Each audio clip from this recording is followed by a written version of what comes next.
И мен сенің қызым бір тілек етесің келе. Білесің ма, вот көпкіне теге орысша айтпеймін қазір ғапой дегізген орысша сөз қыстырғаны ярамын. Көпкіне қызларға повезло, шулай менің қызыма да повезло. Алар әти білен үсәлер. Менің қызым 9 yaşında, Яночка 9 yaşında. Бүгін ол әтисіз қалды. Я тебе на русском языке скажу, я понимаю, что русский язык тебе более, наверное, ближе.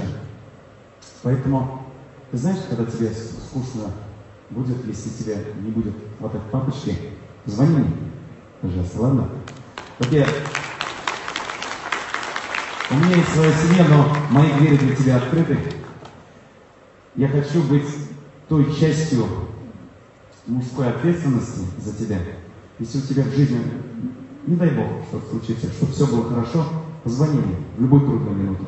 Мы с тобой договорились. Даже вот скучно будет, маме ничего не говори, позвони просто, скажи, мы с тобой поговорим, хорошо? Обязательно. И я буду ждать, даже я думаю, мы будем с тобой долго общаться, я буду ждать даже того времени, когда у тебя будет еще свадьба, дай Бог. Бог, будем живы-здоровы, будем присутствовать на этой свадьбе. Папу заменить я тебе не смогу, но могу быть